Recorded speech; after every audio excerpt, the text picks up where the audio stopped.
정이어서 귀한 찬양 감사합니다. 오늘 우리에게 주신 하나님 말씀은 에베소서 5장 6절에서 10절까지의 말씀입니다. 에베소서 5장 6절에서 10절까지의 말씀, 저와 여러분들이 한 절씩 교독하시겠습니다. 누구든지 헛된 말로 너희를 속이지 못하게 하라. 이로 말미암아 하나님의 진노가 불순종의 아들들에게 임하나니, 너희가 전에는 어둠이더니 이제는 주 안에서 빛이라. 빛의 자녀들처럼 행하라. 함께 읽습니다. 주를 기쁘시게 할 것이 무엇인가 시험하여 보라. 아멘.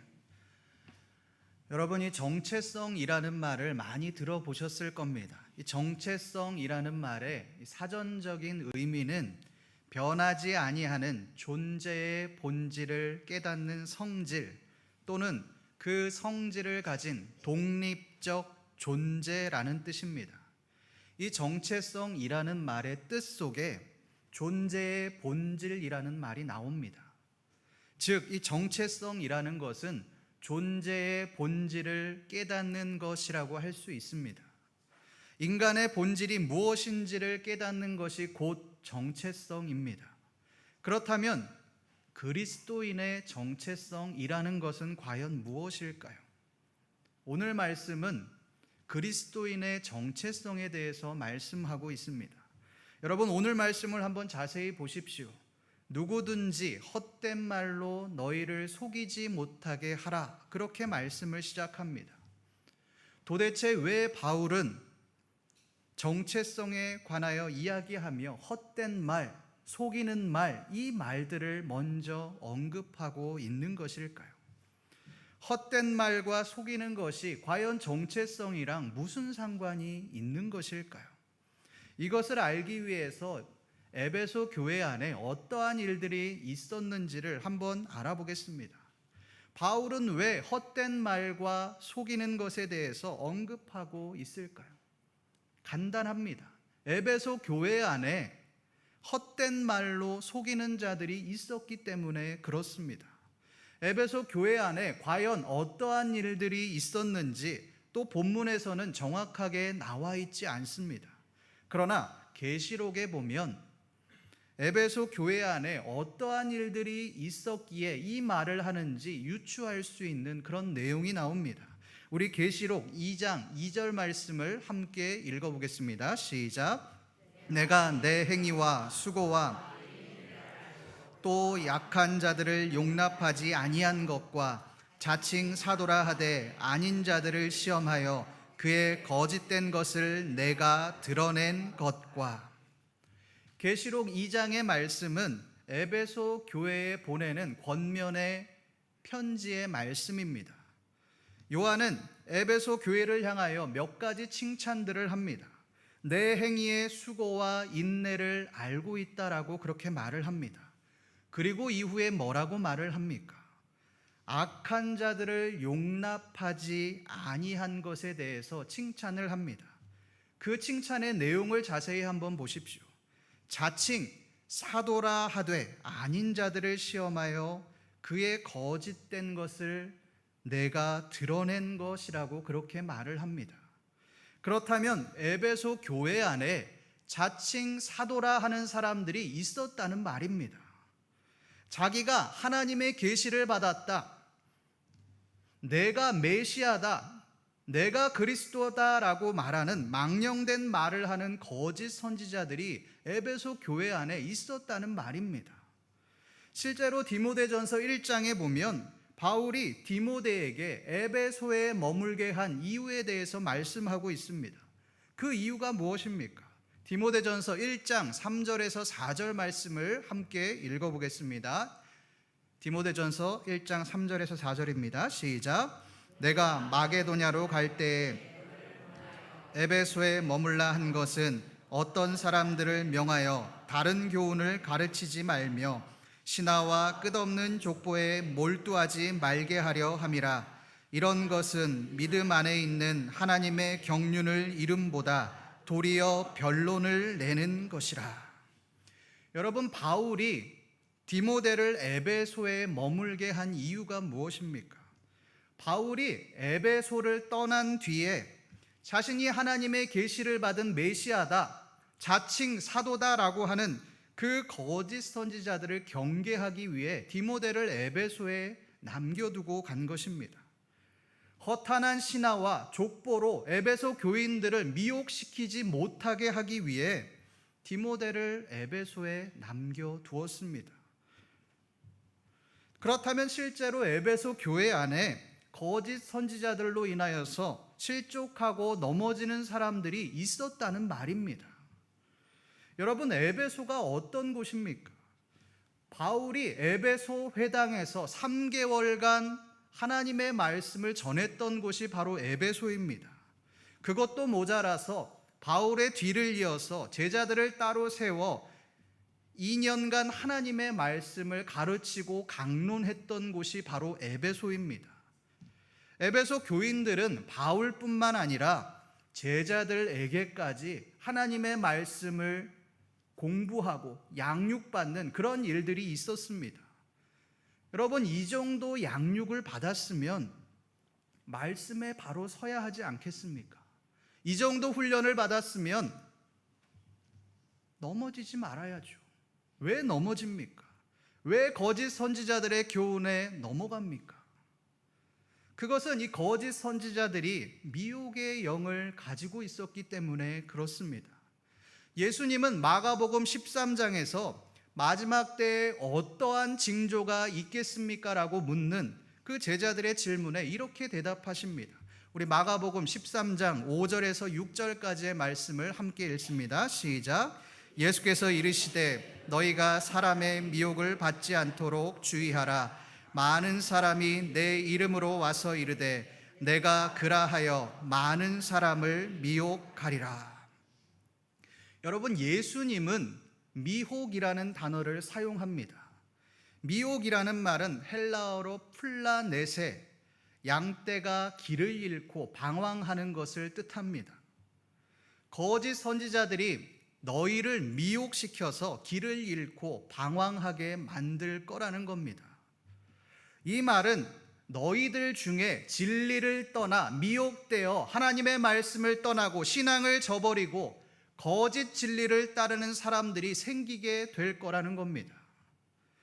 여러분, 여기에서 예수님이 너희라고 표현하는 그 사람들이 누굽니까? 그냥 일반적인 성도들이 아닙니다.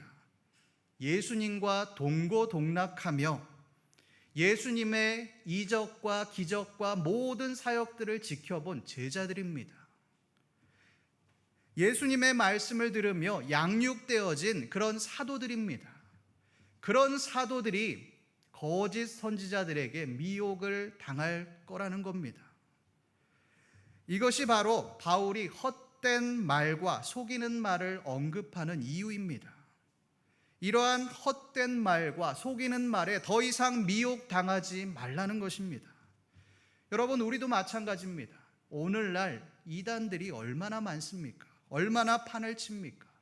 우리를 진리의 말씀으로 인도한다고 말하면서 우리를 미혹시킵니다. 우리를 하나님의 자녀가 아니라 미혹시켜 사탄의 자녀로 만들어 버립니다. 이러한 시대를 살고 있는 우리들을 향하여 바울은 뭐라고 말씀합니까? 우리 7절 말씀을 함께 읽어보겠습니다. 시작. 그러므로 그들과 함께하는 자가 되지 말라. 그들을 분별해라라고 말하지 않습니다. 그들을 판단하라고 말하지 않습니다. 그들과 함께하지 말아라라고 말씀합니다. 여러분, 이 말이 무슨 뜻일까요? 이단에게 넘어질 여지 자체를 주지 말라는 겁니다. 미혹될 여지를 아예 주지 말라는 겁니다. 그 여지라는 것이 무엇일까요? 교회 밖에서 은혜를 찾는 겁니다.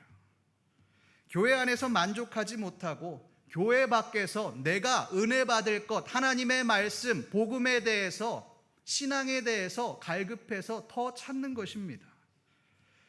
그런데 교회 안에서 만족하지 못하고 교회 밖에서 은혜를 찾는 그 분들이 뭐라고 말을 합니까? 나는 분별할 만한 믿음이 있다. 나는 그 말씀이 거짓인지 진리인지 나는 분별할 수 있다. 나는 그 정도 믿음에 서 있다라고 그렇게 말을 합니다. 여러분, 이것은 교만입니다. 제가 과거에 사역했던 교회에서 성도님 중에 어떤 사모님이 계셨습니다. 이 사모님은 제주도에서 오랫동안 남편 목사님과 교회 사역을 감당하시다가 목사님이 돌아가셔서 별세하셔서 이제 올라오셨습니다. 이사하고 일반 성도의 삶을 살아가셨습니다. 한 번은 제가 집으로 신방을 가는데 이렇게 말씀하시는 겁니다. 목사님, 북한이 지금 여기까지 땅굴을 파놨다고 합니다. 알고 계십니까? 지금 큰일 났습니다. 저는 어안이 벙벙해서 이게 무슨 말인가? 그렇게 들어보니 하나님의 음성이라고 예언을 하고 다녔던 홍해선 전도사와 관련된 그런 이야기였습니다. 그 전도사가 말한 내용은 이렇습니다. 하나님께서 북한군이 땅굴을 파서 남북전쟁을 일으킬 것이다 라고 말씀하셨다. 북한군은 어린이들을 납치해서 인육으로 잡아먹고 여성들을 제2의 정신대로 만들 것이다. 그러니 우리는 피난을 떠나야 한다. 이런 내용이었습니다. 이 주장을 계승한 어떤 목사가 우리가 살고 있는 코앞까지 땅굴을 팠으니 우리는 정신을 차려야 한다. 우리는 회개해야 한다라고 하는 이 주장에 사모님이 안절부절 못하면서 저에게 말하는 것이었습니다. 여러분, 코웃음 치시죠? 그런데 이분이요, 성도가 아니라 사모님입니다. 여러분, 이 말씀을 들으며 무슨 생각이 드십니까? 나는 그렇지 않다고요.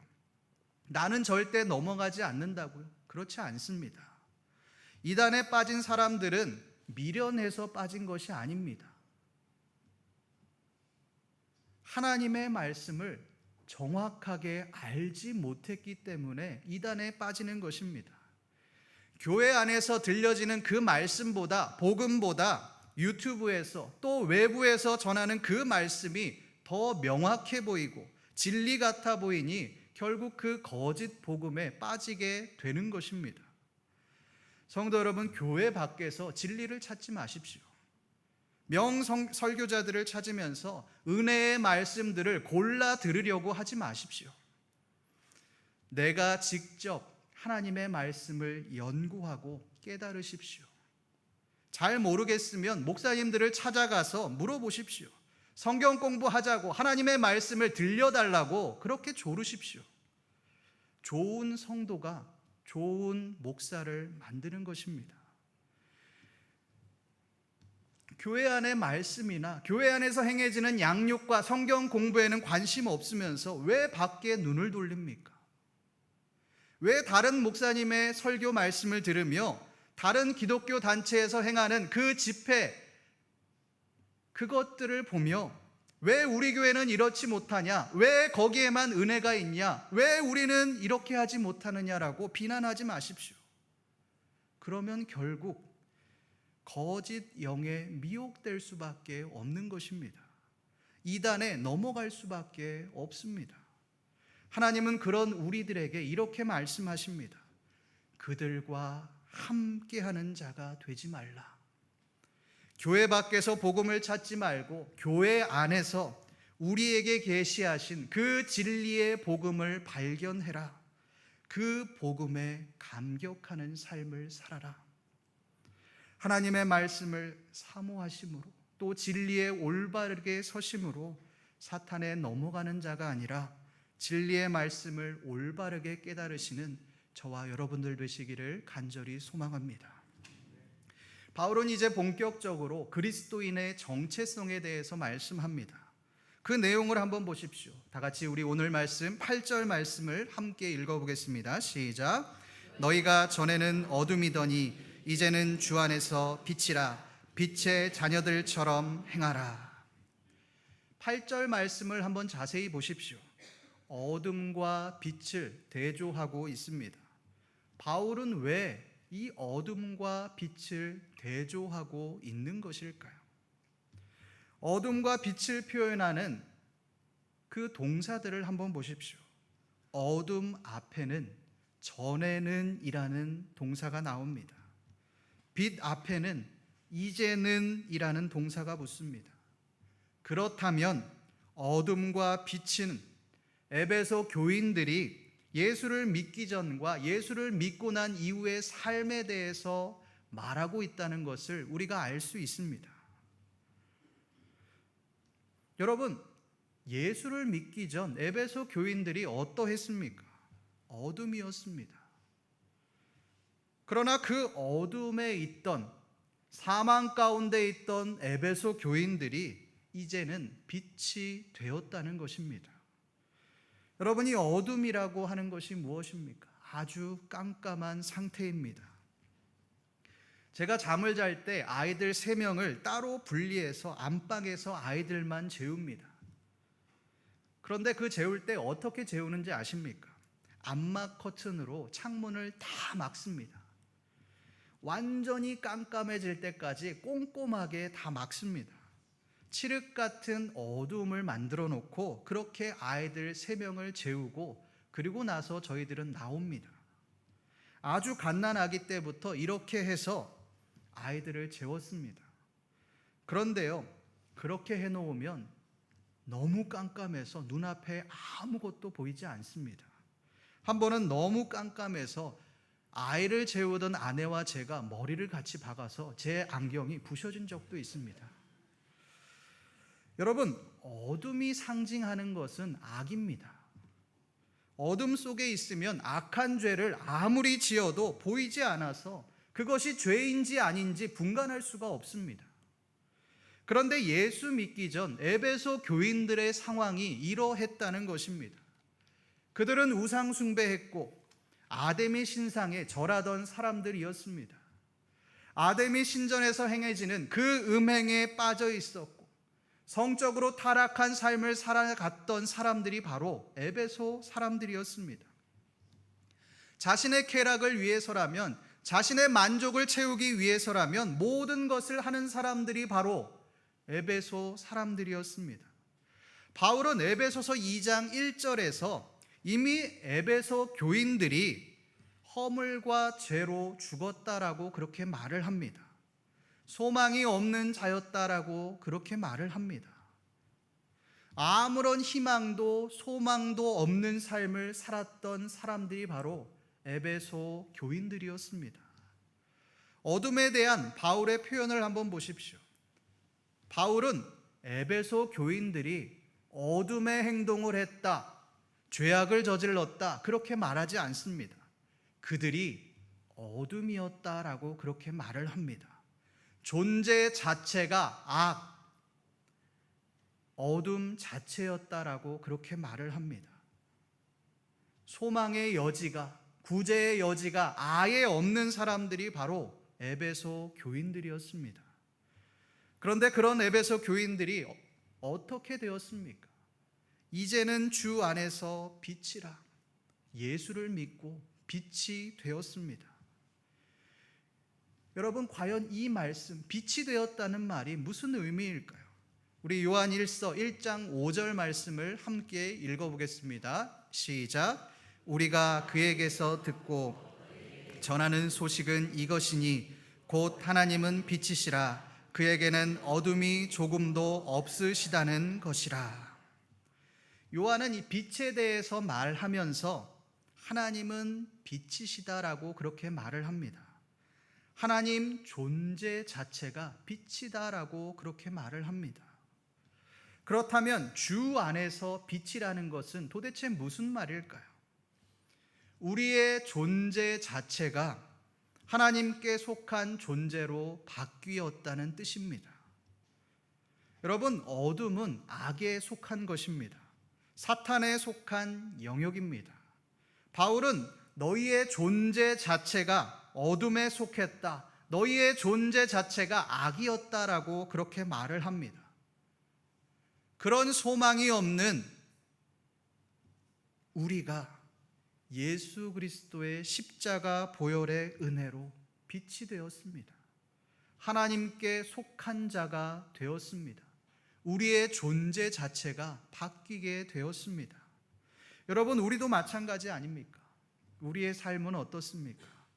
예수 믿기 전 우리의 삶은 아무런 소망이 없는 삶이었습니다.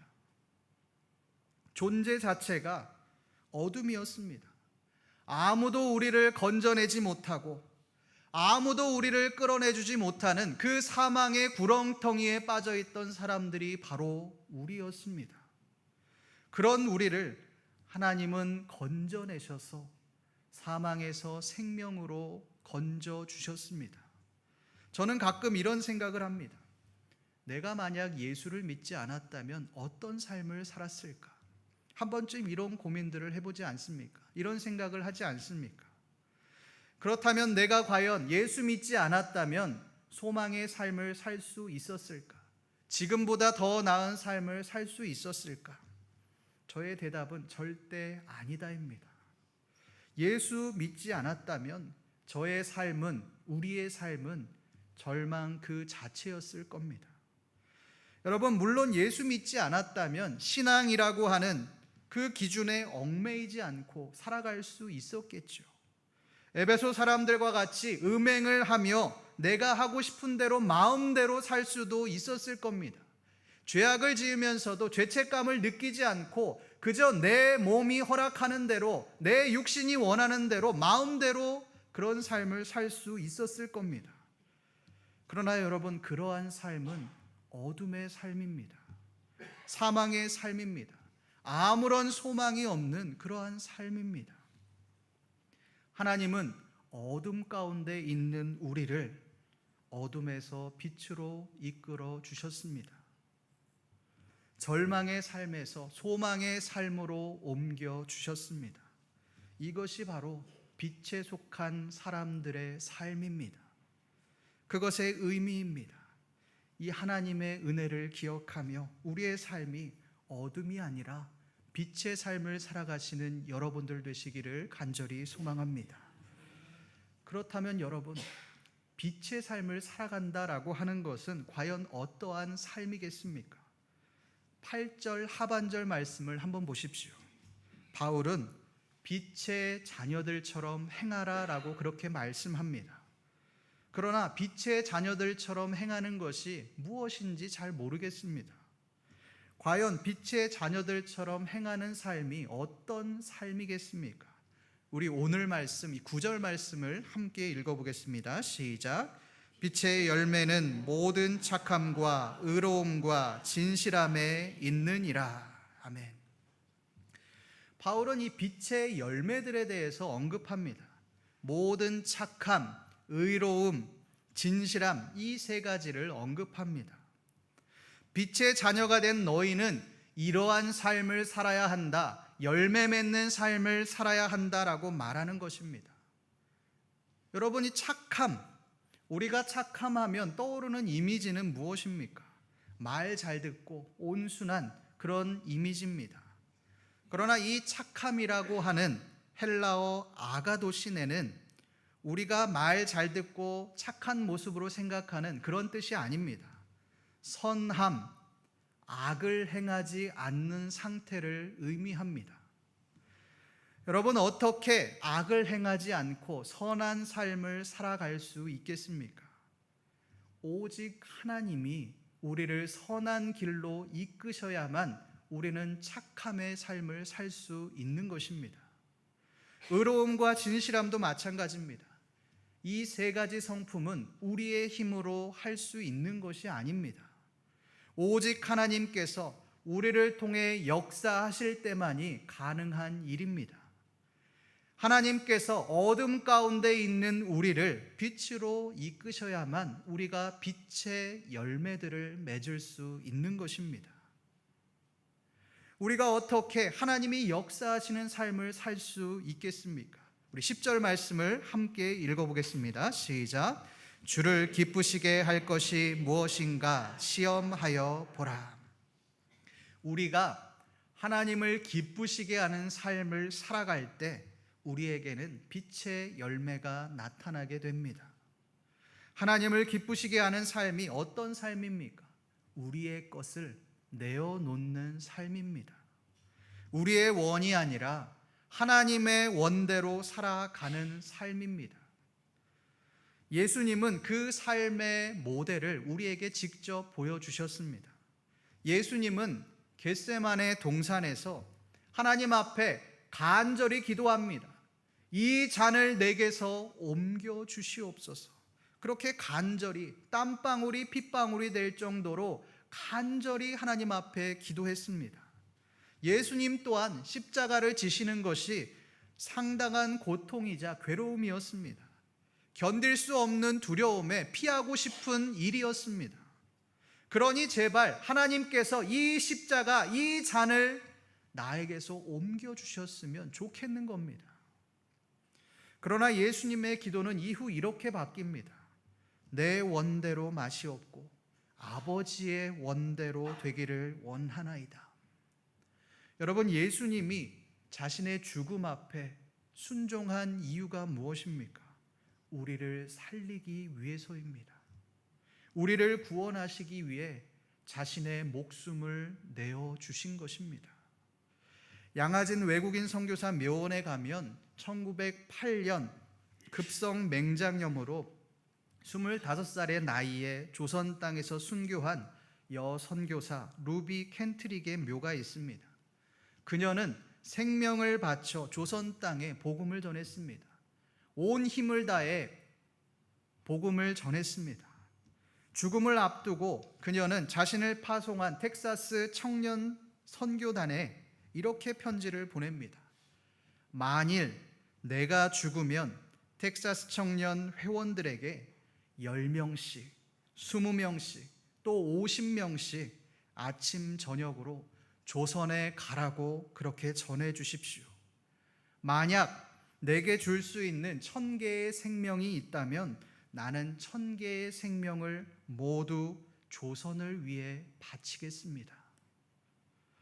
성도 여러분, 루비 켄트릭의 삶이 마지막 순간까지도, 그 삶의 마지막 순간까지도 텍사스 청년 선교단에 조선으로 가달라고 그렇게 강력하게 부탁하는 이유가 무엇입니까?